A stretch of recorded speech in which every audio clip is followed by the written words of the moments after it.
The purpose of this video is to walk through in a detailed way how to operate the Mamod Brunel, including a few tricks and tips. My friend Dave in Scotland has a great video on this locomotive, and I'm going to leave a link to that on the end screen of this video. I apologize in advance for some of the background noise in this video. There's a diesel generator of some sort, big machine, outside the house at the moment. Once I'm steamed up and ready, I will be pulling my Swift 16 wagons, which are wonderful. Here's a Mamod one, an old vintage Mamod I've thrown in. Just to talk now about some of the modifications I did to the engine. They're mostly cosmetic. This is popsicle sticks that I've cut, and I used wire just to band them on. A trick here is to put a little dab of white school glue underneath, stick them onto the boiler, and then band them on after. It's much easier. And the white glue that's in there will just dry up and crack with the heat of the boiler anyway, and makes no difference. I added the letters Bunker C there so we know that this locomotive operates under Bunker C oil. But shh, don't tell anybody, it's actually a butane tank. I repainted the locomotive overall. It used to be green. I painted this red. It's starting to wear off, which is nice. I like the weathered look. I like things weathering naturally. I wrapped just regular string, cheap string around here. Then liberally painted it with white Tamiya paint. You can use any sort of good hobby paint, I suppose. I added this bit of decking in there.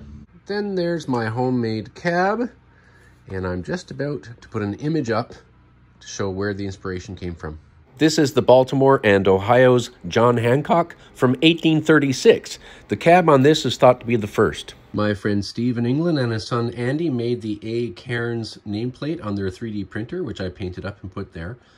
A. Cairns is after my Uncle Alec Cairns, my uncle-in-law, who when I was a child got me into trains. He was originally from Scotland. Steve also made this homemade chuff pipe to stick in there, and it has served me very, very well. It's made a great chuff. However, I now have this spare chuff pipe that was in my USRA 060, so I bent it and put it in there, and we'll see what kind of chuff this does and whether or not it throws the exhaust and the water and the condensate farther away.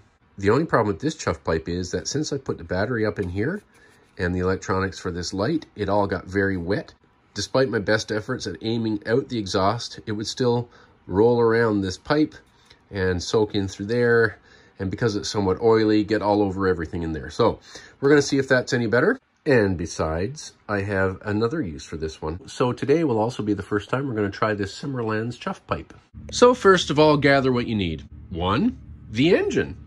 2, the right weight of steam oil. I'll get to that in a bit.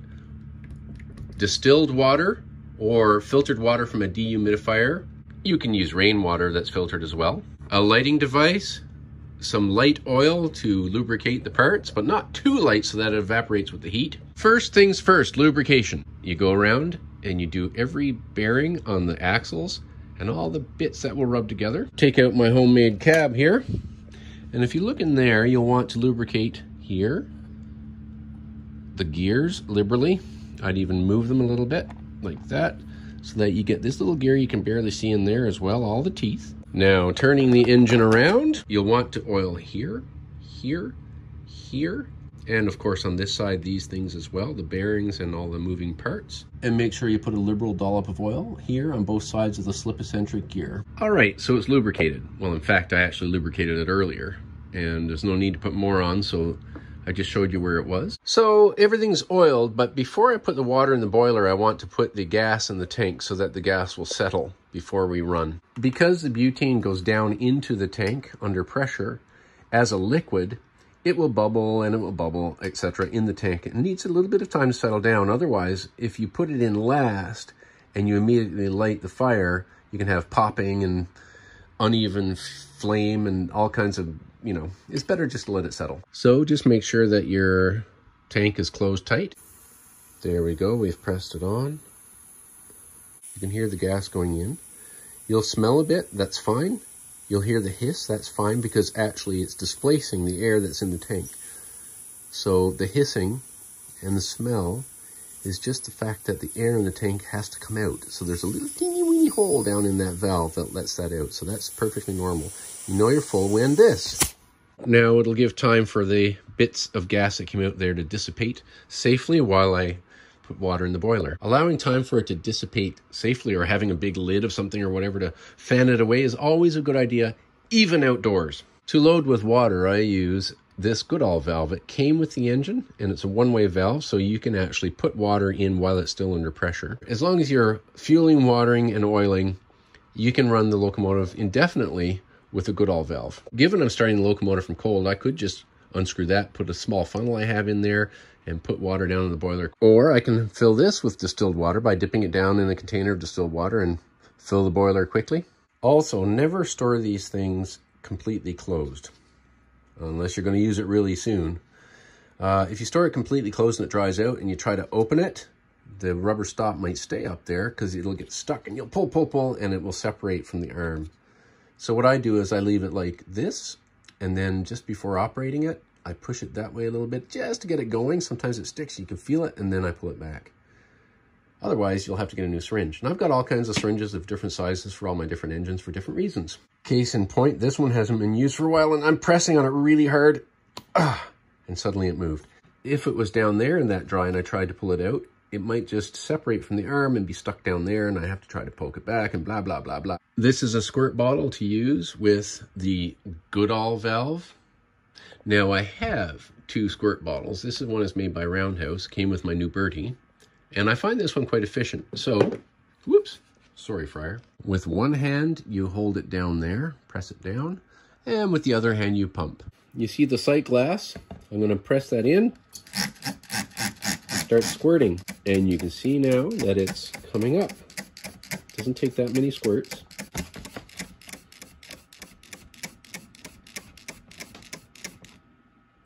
I always like to leave a little bit of air up there. The water will expand when it's heated anyway, so that might disappear, but generally I do it to about here. You want some head space in the boiler. Head space is the empty space between the top of the water and the top of the boiler. That allows the steam to form. You can leave less head space, but then the water's bubbling, right? And some of that's going to go up into where it's collected to go out as steam, and that's going to cause the cylinders to prime. So you don't want that. So you want a good healthy head space. Now it's time to put the steam lubricating oil in. What steam lubricating oil does is it lubricates the steam so that it lubricates the cylinder. Steam on its own is very abrasive. If you are familiar with a two-stroke gas engine where you put the oil in with the gas to lubricate everything, it's a similar sort of concept. This locomotive likes the 460 weight steam oil. This is stuff from AccuCraft. The reason I think it likes it is that this is a very small lubricator, not a lot of room. If I use the light lubricating oil in there, the steam would pick it all up and it would all get used up long before the run is over. There's a drain on the bottom you unscrew to let water out at the end of the run so that you can refill with new steam oil. However, I find that irritating. Incidentally, this knurled knob, because of heat, when things heat up, can be a bit harder to open. So what I did was I drilled a hole through it and put this, it's a rather inelegant solution, but I screwed that old brass screw in there. And I can really now easily open it with my fingers without having to get a pair of pliers to sort of nudge it along. Not necessary, of course. If you look down there, you see the steam pipe pass through to the cylinder with a little hole in it. So the steam oil resides in there. The steam will come in here.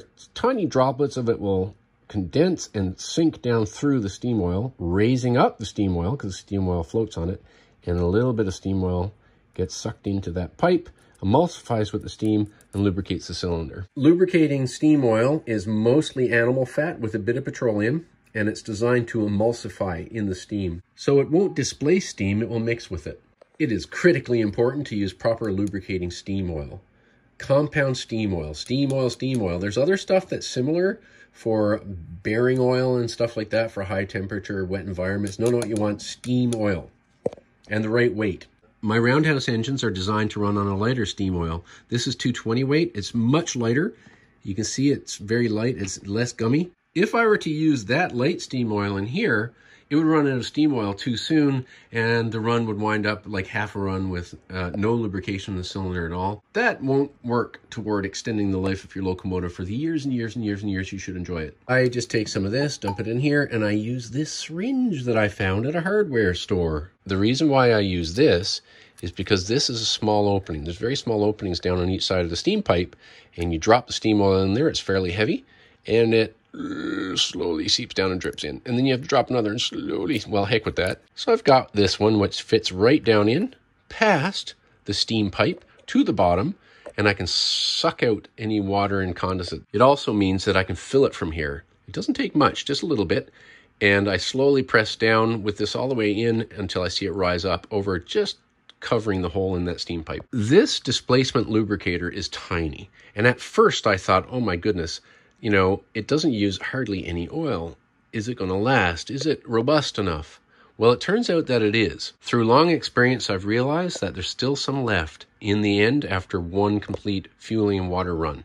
However, that's largely because of a heavier weight oil. Steam locomotives are notoriously dirty. They get covered in oil. The first steam that comes into the cylinder is going to hit a cold cylinder, which is going to instantly condense it to water, and that water is going to spurt out through there with a bit of steam oil in it. It's going to be messy, and that's fine. All live steam locomotives, no matter the make, they do this kind of thing. Of course, real steam engines are messy, so always have rags around. Now it's time to light the beast. For some of my engines, it's difficult to see the flame, and this one is no exception.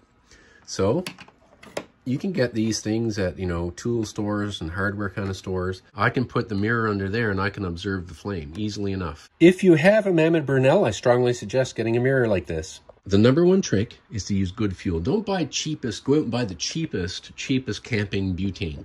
It's crap. It's got oily stuff in it. Don't do that. In addition to buying stuff that's better quality, I tend to use isobutane. Isobutane is an isomer of butane. It's butane, but chemically altered just enough that it handles lower temperature well. By that, I mean it's hotter slightly at lower temperatures outdoors.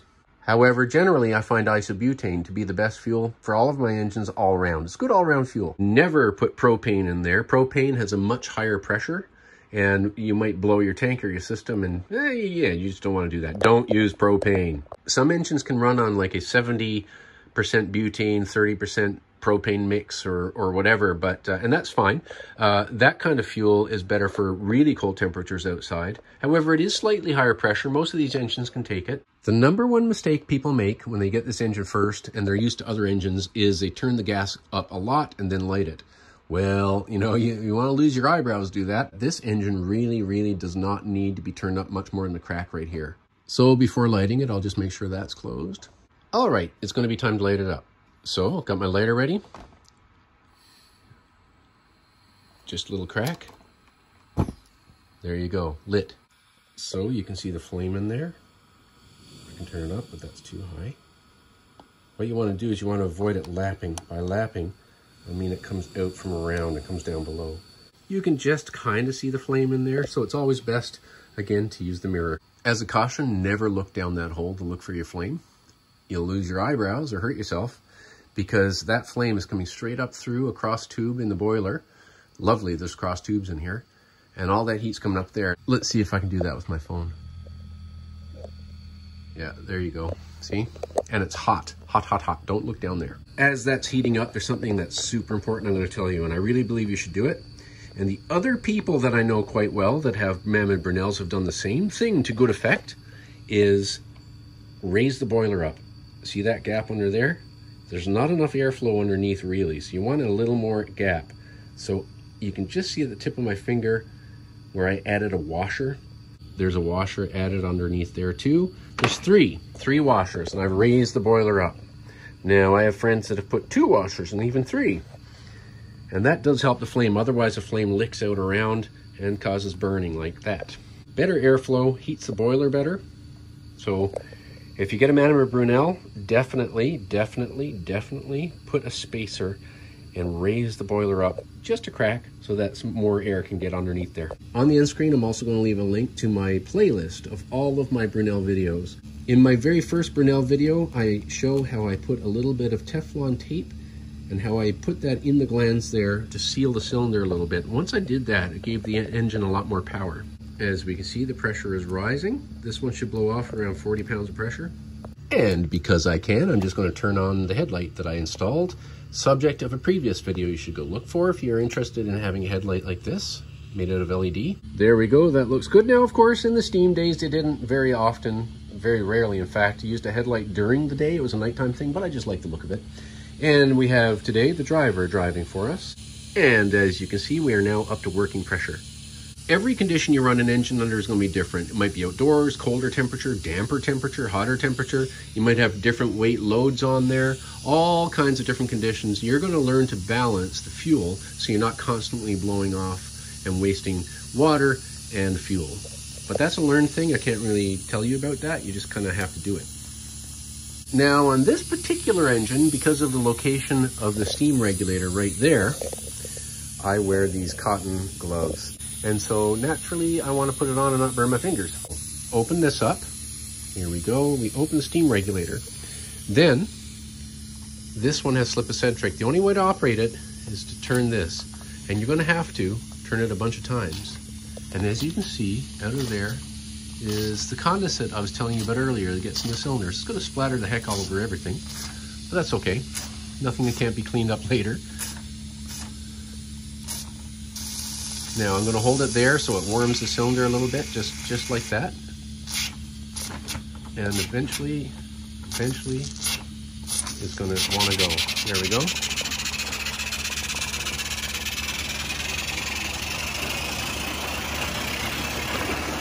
Now there's no radio control on this engine, but as a geared engine it doesn't go fast anyway. And of course, if you want it to go in reverse, you stop this and you go in reverse by flicking the flywheel that way. I'm not going to do that though. I'm just going to keep on going this way.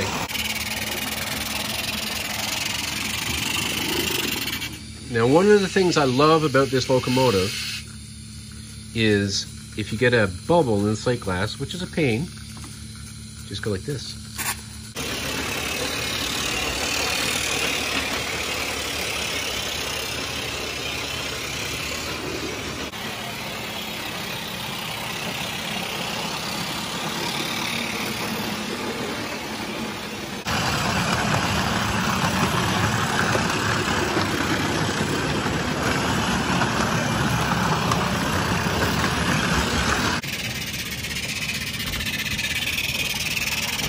At the end of a run, there are two ways you can take the pressure off the boiler. You can use this and blow it down. I did top it up while I was, operating the engine. I don't want to waste the distilled water, so what I do is I just very carefully turn that. Now the gas is off, of course. The engine's already started to cool down. And I'm just going to hold it until I don't need to hold it anymore. As a note, when I did refill with the Goodall valve here, I had to press the tube down very carefully so as to not let my finger touch the chimney, which is instant burn hot. Now that the run is over, I'm going to go around and I'm going to wipe up the excess goopy stuff with a rag. The fryer and the driver hope that you will subscribe and also share this video so we can support each other's hobbies and also help the hobby grow.